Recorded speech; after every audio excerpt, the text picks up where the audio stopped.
हमारे साथ कराची स्टूडियो में मौजूद हैं सुहेल वजाहत साहब, साबिक वफाकी वज़ीर। सर बहुत शुक्रिया आपके वक्त का। आज आपसे हम ज़रा कुछ पर्टिनेंट जानना चाहेंगे एसओईज़ के हवाले से। स्टेट ओन्ड एंटरप्राइजेज जो कि खसारे के हामिल हैं, उनका खसारा कहा जा रहा है कि 2024 में 851 अरब था और कुल अगर टोटल उसकी बात करें तो 9,200 अरब रुपए इनका खसारा है। और ये खसारा इक्वलेंट टू हमारा जो एफबीआर का टोटल हम टैक्स जमा करते हैं। तो नाज़रीन को मैं बताता चलूँ कुछ नाम आपके सामने जो हमारी जो लॉस मेकिंग एंटिटीज़ हैं, जो हमारे सरकारी इदारे हैं, उसमें नेशनल हाईवे अथॉरिटी NHA, इसका जो लॉस है 295 अरब का है। Quetta electric supply company Capco जो कहलाता है, इसका 120 अरब का 2024 के मैं फिगर पेश कर रहा हूं।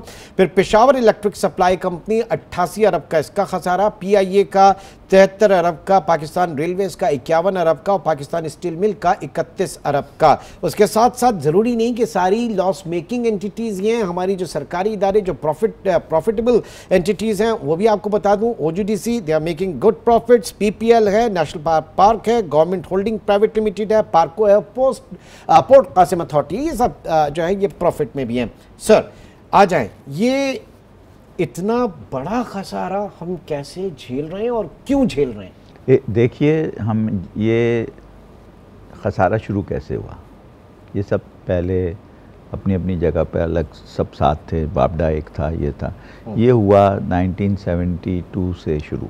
कहानी 1972 की है और आज माशाल्लाह से हमें कोई 52 साल हो गए, 53 साल हो गए और हम इसे सॉल्व नहीं कर सके। ये भुट्टो साहब ने आके कुछ को नेशनलाइज किया, कुछ को कुछ किया, किसको कुछ किया, किसी को बंद कर दिया।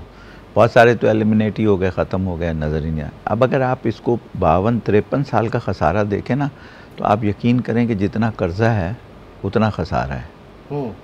जितना कर्जा आपने लिया है, आप तो FBR के 1 साल के कलेक्शन की बात कर रहे हैं ना। ठीक है, मैं आपको बता रहा हूँ कि 1972 से लेके इनके खसारा, शुरू में नहीं था खसारा, ये सारे प्रॉफिट में ही चल रहे थे, क्योंकि पाकिस्तान की इकोनॉमी इतनी बुरी नहीं थी जितनी आज है। देखने में अच्छी लग रही, लेकिन एक्चुअली जैसे पेड़ एक बहुत बड़ा हो जाता है ना, उसकी जड़ें खोखली हो जाती हैं, तो देखने वाले तो ये कहते हैं यार बड़ा हरा भरा दरख्त है, लेकिन कोई पता नहीं होता किस वक्त सूख जाए ना, या किस वक्त गिर जाए। उससे पहले जो ATM भी तो बनाया होगा ना, ATM बना के और पैसे निकाले, वो तो निकल गया साहब।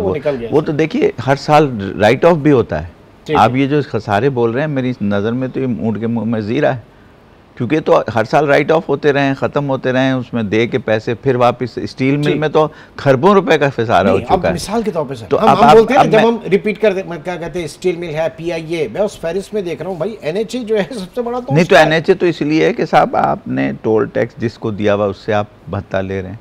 भाई आपकी आमदनी कहाँ से होती है NHA की? सड़क तो पैसे नहीं देती ना, सड़क पे आप चलते हैं, चालान होते हैं, तो नहीं चालान होते हैं, गवर्नेंस होती है उसकी, टोल टैक्स होता है, गाड़ियाँ गुजरती हैं, उसके अंदर इतना बड़ा घपला है कि किस तरह से दिया जाता है, किस तरह लिया। आपने जब खर्चा किया उसका रिटर्न लेते हैं ना, तो रिटर्न के हिसाब से टोल टैक्स होगा ना। आपने किस तरह लगाया कोई किसी को नहीं पता। अच्छा, नहीं, मैं तो ये समझा हमारी ये सब नहीं बनाते हैं कि इनको प्लेज कर दें, या एयरपोर्ट बना के इनको प्लेज कर दें। वो तो एक सेकंड चीज है, वो एक मजीद खसारा है, वो मजीद खसारा है। अब IMF ने क्यों कहा कि आप सब्सिडी बंद करें? उनका हर थोड़ी देर के बाद एक ख्वाब से उठते हैं और कहते हैं सब्सिडी बंद करो, सब्सिडी बंद करो। वो इसीलिए कहते हैं कि सारे खसारे सब्सिडी के, क्योंकि सब्सिडी दे के आप खसारे से पैसे निकाल के घर ले जाते हैं। तो ऐसा क्या बुरा हुआ इनके साथ? किन के साथ? इन इदारों के साथ जो एक वक्त में बड़े अच्छे हमारे जितने इस वक्त करता धरता हैं माशाल्लाह से मुल्क के, मैं किसी का नाम नहीं लेना चाहता, सारी पार्टियां इंक्लूड हैं, सारी पार्टियां इंक्लूड हैं, इंक्लूडिंग आप जिसको चाहें कर लें, कोई किसी को आप अलग नहीं। सिर्फ सियासी शख्सियत को कह रहे हैं या ब्यूरोक्रेसी भी, हर चीज़? मैं तो पूरे पाकिस्तान की कंप्लीट पैकेज को, तो ये जो इस वक्त चल रहा है ये कंप्लीट पैकेज है, अंदर से एक्सप्लोड। एक होता है ना सेल्फ डिस्ट्रक्शन डिवाइस लगी होती किसी चीज़ में, कि अगर मेरे से ये फ़ोन छिन गया तो ये खुद ही फट जाएगा। तो इस वक्त हमने वो लगाई हुई है इसमें कि अगर ये इनसे छिना तो ये फट जाएगा। तो ये किसी तरीके से बेचारे चला रहे हैं अरेंजमेंट जिसे कहते हैं, कोई आप लोग साफ़ी अरेंजमेंट कहते हैं, कुछ हाइब्रिड कहते हैं, कुछ और कहते हैं, कुछ और। चले आगे बढ़ते हैं। तो ये जो पीछे जरा एक पॉलिटिकल करके आया हूँ मैं आपको ये देखिए, इसके पीछे पॉलिटिकल ही रीज़न है, इकोनॉमिक रीज़न है ही नहीं। अगर आप ये कहें कि मैं इसका इकोनॉमिक सोल्यूशन दे दूं तो नहीं है। अच्छा। आप इससे कहें कि टैक्स एडवाइज़र का सोल्यूशन दे दूं या किसी कंसल्टेंट का दूं, आप उसको बुला लीजिए, मैरल लिंच को, जिसको मर्जी, क्या नाम है उनका। नहीं, मेरे तो सामने ना PIA पॉलिटिकल इंटरफेरेंस से था वही पाकिस्तान तो रेलवे, पाकिस्तान। फिर मेरी बात आपको समझ में आ गई कि इसके पीछे जो कोर गड़बड़ है वो तो पॉलिटिकल है ना। जब तक आप पॉलिटिक्स को गवर्नेंस में से अलग नहीं करेंगे, देखिए पॉलिटिक्स होती है इंटरनेशनल करने के लिए या मुल्क के अंदर इत्तेहाद करने के लिए, इसलिए नहीं होती कि इदारों को चलाने के लिए। पॉलिटिक्स, अगर मैं पॉलिटिशियन हूँ तो मुझे तो नहीं कख भी नहीं पता कि एविएशन सिविल, अभी तो आपने सिविल एविएशन का अशर नहीं देखा और 50 नाम लिए ही नहीं आपने, जो मैं लेना शुरू करूँ तो आपका प्रोग्राम ही ख़त्म हो जाएगा नामों में। मैं तो वजह बता रहा हूँ आपको कि वजह इसके पीछे ना इकनॉमी है, ना कोई ख़राबी है, ना लोग हैं वहाँ के। आपकी गवर्नेंस जो पॉलिटिकल इंटरफेरेंस है वो उसे चलाने नहीं देती। PSO है, ज़बरदस्ती उससे दिलाए जाते हैं, कैसे कि भाई देते, भाई वो PSO को इख्तियार देंगे, जो नहीं दे रहा डिफ़ॉल्ट है उसको ना दे तेल, नहीं दो, तुम कैसे नहीं दोगे। अब वो जब ज़बरदस्ती करोगे तो वो कहेगा आपने कहा था सर मैंने दे दिया, मैं क्या करूँ, कहाँ से पैसे लाऊँ। ठीक है, उनके रिसीवेबल्स वहाँ पे अच्छा, बढ़ रहे हैं। इसी तरह रिफाइनरीज हैं, इसी तरह आपके ये जितने आपने डिस्कोस बनाए, ये बनाए थे प्राइवेटाइज करेंगे। 40 साल तो हो गए प्राइवेटाइज नहीं हुए, तो कितने सालों में करोगे यार प्राइवेटाइज? 40 साल में तो ये पॉलिटिकली नहीं हुए ना। अच्छा, अब ये कोई इसमें टेक्निकल प्रॉब्लम थोड़ी है यार। PIA की प्राइवेटाइजेशन नहीं होगी। जून में आपने कसम खाई थी पिछले जून में हो जाएगी। नहीं, उसके मैंने कहा था नहीं होगी, मैंने इस प्रोग्राम में कहा था नहीं होगी। नहीं, 500-600-700 पता नहीं कितना था, 600-700 बिलियन का था वो राइट ऑफ होके। सर तो मैं यही तो अर्ज कर रहा हूँ कि कितनी दफा राइट ऑफ हो चुका है। भाई पिछले जून में इसी प्रोग्राम में हम किसी वजह से मैंने जुमला बिल्कुल कहा था, लेकिन मैं कहा ये सारी जिंदगी नहीं होगी कि सारा जो उसकी बुक्स क्लीन हो गई ना। फिर भी नहीं हो रही, फिर भी नहीं हो रही, क्यों नहीं हो रही? अब क्यों नहीं हो रही? है ही नहीं कुछ उसमें, कौन लेकर पॉलिटिकल इंटरफेरेंस। अगर देखें जिन लोगों ने खरीदी भी चीज़ें, उनके साथ पॉलिटिकल जब इंटरफेरेंस हुआ तो उनका हशर क्या हुआ। आप ये, अब मैं नाम नहीं लेना चाहता, किसी का भी बुरा लगता है, बहुत सारी कंपनियां प्राइवेटाइज हुई पिछले, उनके साथ जो हशर हुआ वो सबको पता है। तो इसलिए अब कोई आदमी इंटरेस्टेड ही नहीं है। वो मैं तो नाम लेना चाह रहा था यहाँ पे, ये देखें ना, कोयटा इलेक्ट्रिक सप्लाई कंपनी 120 अरब, पेशावर इलेक्ट्रिक सप्लाई। तो अब ये देखिए, नहीं अगर अब ये सरकार की कंपनी है ना, इसमें तो कोई भी नहीं है ना। कोयटा इलेक्ट्रिक सरकार की, मैं इसको रिलेट करना था। अब इसे प्राइवेटाइज क्यों नहीं करते? ये डिस्कोज है ना। नहीं, प्राइवेटाइजेशन भी आपकी कैसी हो? क्या आप वो वाली प्राइवेटाइजेशन तुम्हारे में KESC की हुई थी? और मैं तो ये कह रहा हूँ कि प्राइवेटाइजेशन फ्री में दे दें, जिस अजाब तो निकालें अपने सर से, तो निकालें। जो आप टैक्स पेयर का पैसा इसमें लगा रहे हैं, उसमें लगा रहे हैं, वो कम से कम वो जो लेगा, जो भी अक्लमंद आदमी, 2 ही आदमी लेंगे, एक या पागल होगा या बादशाह होगा, और तीसरा कोई नहीं लेगा इन कंपनियों को। उसके लिए एक्सट्रीम दर्जे का कोई होना चाहिए। क्योंकि बादशाह को किसी को जवाब नहीं देना होता, और पागल को अल्लाह ने माफ किया हुआ है। इसलिए इसके अलावा तो कोई ऐसा पागलपना का आदमी नहीं लेगा जो बिजनेसमैन होगा। इसीलिए कोई बिजनेसमैन हार्ड नहीं डालता, बड़ी बड़ी बातें करते हैं कि हम PIA खरीद लेंगे, हम ये कर देंगे, हमने फंड बना लिया, हमने ये सुना होगा आपने सारी बातें, आप भी बैठे होते हैं। लेकिन वही बिजनेसमैन जो है वो मतलब वो अपना काम सही करता है, अपना काम तो सही कर रहे हैं। लेकिन आप देखें ना, एयर सियाल, आप सियालकोट के आपके जो बिजनेस कम्युनिटी वो लेकर आई, तो बिजनेसमैन चला सकते, लेकिन इसमें हाथ नहीं डालेंगे। वो इसलिए नहीं डालते कि जब इसको पकड़ते हैं तो वो कहते हैं नहीं ये आप कर ही नहीं सकते। ये तो भाई वो अपनी कंपनी में अपनी मर्जी से चलाते हैं ना। आप आज टीवी पे मुझे बुलाएं या ना बुलाएं, ये आपका मर्जी है ना। आपका अगर ये प्रेशर आए कि नहीं इन लोगों को बुला के से प्रोग्राम करना है, तो आपका टीवी कल बंद हो जाएगा। ठीक है।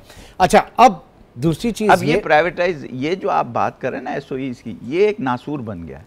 इसको आप जितना कुरेदेंगे उतनी, इसलिए बेहतर है कि इनमें से कुछ चीज़ों को तो आप फ्री में दे दें। कहेंगे यार ले लो, हम इंटरफेयर नहीं करते, हम आपसे नोटेशन एग्रीमेंट करते हैं। नहीं, ये बात जो सुहेल वजाहत जो कह रहे हैं, ये और किसी की समझ में क्यों नहीं आ रही? ये ऐसा क्यों इतना बड़ा पैसे मिल रहे हैं ना सर इन लॉस मेकिंग एंटिटीज को, जो सालाना अरबों खरबों इनके अंदर हम डाल रहे हैं, बहालत मजबूरी इनको चलाने में भी क्या कोई बेनिफिशियरी है इस पूरे सिस्टम? हाँ, क्योंकि इसको आप बाकायदा सब्सिडी देते हैं, फिर पैसे गवर्नमेंट से निकाल के देते हैं। टैक्स के जो पैसे आप दबा के हमसे ले रहे हैं वो इसमें जमा हो जाते हैं ना, क्योंकि चल तो रही, तनख्वाहें तो दी जा रही। अब आप देखें जो भी आपने गलत या सही प्राइवेटाइजेशन की, मैं एक बहुत ही बेवकूफ़ी की बात करने जा रहा हूँ।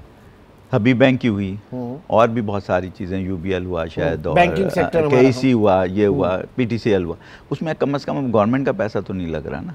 वो सही चल रहा, गलत चल रहा, वो तो गवर्नेंस का प्रॉब्लम है, वो तो नेपरा को पकड़े ना। नहीं, आप ओगरा और नेपरा को पकड़े ना, अगर केईसी सही नहीं चल रही। प्राइवेटाइजेशन को नहीं पकड़ सकते, प्राइवेटाइजेशन तो सही हुई थी, बाद में तो रेगुलेटर ने चलाना है ना, रेगुलेटर नहीं काम करेगा तो नहीं चलेगी। हबीब बैंक अगर सही नहीं चल रहा तो वो फिर स्टेट बैंक को पकड़े। हबीब, लेकिन उनके ऊपर गवर्नमेंट का कख नहीं खर्च हो रहा, बल्कि कुछ टैक्स मिल रहा है या नहीं मिल रहा है? बिल्कुल मिल किसी एक का नाम ले, लार्जेस्ट आपका बैंकिंग सेक्टर दे रहा है, देते नहीं, कोई है ही नहीं ना। केईसी से भी टैक्स मिलता है आपको, बाकी जगह इनमें से आपको टैक्स मिलने की, अगर मिलता भी है टैक्स, आप एडवांस टैक्स काट भी लेते हैं एंटिटी से, तो वापस आप सब्सिडी देते थे। और इसीलिए आप IMF का कर्जे वाले सिर्फ आपको एक ही बात पे मना करें, सब्सिडी बंद करो। सर, आपका पूरा सर्कुलर डेट सब्सिडी पे चल रहा है।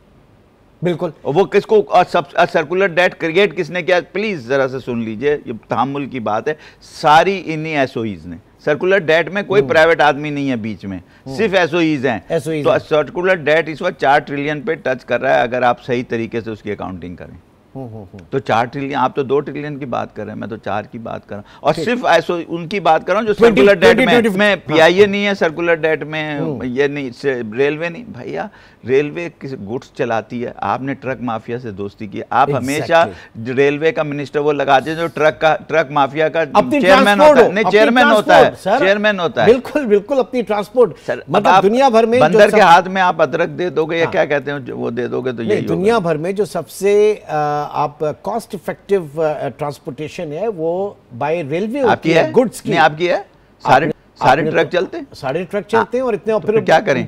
अब इसमें एसओई क्या करे या मैं क्या करूं? ये इसका पॉलिटिकल सोल्यूशन है, politicians has to think about it. देखिए मेरे हिसाब से तो एस्टेब्लिशमेंट को अब इस्टेब्लिश कर लेना चाहिए कि हमारे पॉलिटिशियन नहीं चला सकते। जो इस वक्त निज़ाम है या जो भी निज़ाम चल रहा है उसको एक तरफ करके, थोड़ा डांट टपट करके चीज़ों को एक दफ़ा ठीक कर लें, फिर भले डेमोक्रेसी और अच्छी बातें करें। देखिए दुनिया भी ह्यूमन राइट्स उस वक्त बातें करती है, अपने बारे में उनको ह्यूमन राइट नज़र नहीं आते। नज़र आते हैं आपको कभी इसराइल में ह्यूमन राइट, कभी अमेरिका में नज़र आते हैं आपको ह्यूमन राइट? कहीं भी ह्यूमन राइट नज़र नहीं आते, चाहे आप जर्मनी चले जाएँ, चाहे अफ्रीका चले जाएँ, कहीं भी चले जाएँ, ह्यूमन राइट उन्हें सिर्फ नज़र आते हैं जब पाकिस्तान में गड़बड़ हो। भाई तो इसको छोड़िए, आप अपने मुल्क को देखिए, नेशनलिस्ट बनिए, अपना मुल्क ठीक करके उसके बाद आप तुरम खान मज़े से घूमते फिरिए, लोग आपके पीछे घूमें। लेकिन अब भी कोई नहीं आएगा आपके पीछे, आप IMF के गुलाम हैं, आप वेस्ट के गुलाम हैं, आप फंसे हुए हैं इस वक्त सबसे ज़्यादा जियोपॉलिटिकल पॉलिटिक्स में। इधर जाऊं या उधर जाऊं, इधर जाऊं या उधर जाऊं, इधर जाऊं या उधर जाऊं, इधर से खींचते हैं वो उधर से टग ऑफ वार होती है। लेकिन कम से कम कहीं कोई ना कोई एक टनल के उस पार कोई रोशनी की उम्मीद तो होगी, एक जियोपॉलिटिकल। सर देखिए टनल के दूसरी, आप मुझे एक बात बताइए, टनल की दूसरी तरफ हमेशा रोशनी होती है। ये मुहावरा ही गलत किसी ने बनाया। एंड पे तो हमेशा रोशनी, एंड पे पहुंचे कैसे? रोशनी तो तब आएगी कि जब आप टनल से निकलेंगे। आप तो टनल में घूम गए, भूल भुलैया बन गई आपकी टनल में। तो भाई आप किस बेवकूफ ने कहा है कि टनल की उस तरफ रोशनी नहीं है? हमेशा रोशनी, और टनल खत्म ही वहीं पे होती है जहाँ रोशनी होती है। अब ये तो मुझे मुहावरा समझ नहीं आता, बहरहाल बुजुर्ग कह गए तो आ गया, अब कोई मुझे समझा, लेकिन टनल में से गुजरो तो सही। ठीक, आप खड़े हो जाओगे टनल में, क्या होगा? इन इदारों को हम क्या मतलब अपने साथ, मैं तो कहता हूँ सर कि सबसे पहले तो प्राइवेटाइजेशन कमीशन को खत्म कर दें और इसकी एक कमेटी बना के इसको कहें कि भाई ऑक्शन करें, जिसको लेना है ले, नहीं लेना हम बंद कर रहे हैं। अगर प्राइवेटाइजेशन कमिशन को ही प्राइवेटाइज कर दें, नहीं तो खत्म कर दें। We don't need to spend money. आपकी कितने खर्चे हैं यार, आप गाड़ियां तो देखें, आपकी इस मुल्क को अफोर्ड कर सकती है इतनी हैवी गवर्नमेंट। आप इतने कर, एसओईस पे आप बर्डन तो देखिए, उनके ओवरहेड्स देखिए, बेचते क्या है खर्चा। आप OGDSL वगैरह सबको कह रहे हैं, ये भी शेल प्रॉफिट है। किसी दिन बैठेंगे सर, PPL पे भी आप कह रहे हैं ना, असल में निकाल लेते हम, असल में ऑडिट निकाल लेते हैं और किसी ऑडिटर को बिठा लेते हैं, किसी दिन ऑडिट रिपोर्ट के साथ बैठे। हाँ बैठे, फिर चेक करें। अच्छा ऑडिट रिपोर्ट भी उनकी नहीं है, ऑडिट के पैरा कभी पब्लिक कमेटी में डिस्कस हुए?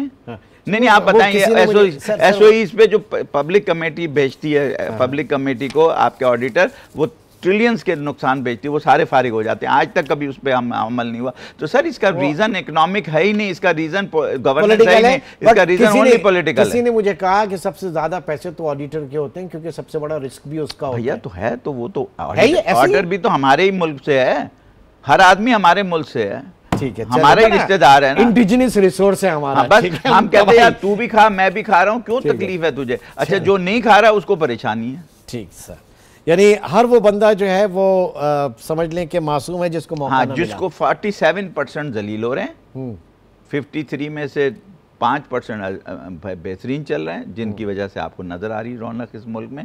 और क्योंकि 90% दौलत ही उन्हीं के पास है, 5% के बाद बीच के जो हैं वो मेरे आप जैसे हैं, जो कभी टाई लगा लेते हैं, कभी बगैर टाई के आ जाते हैं।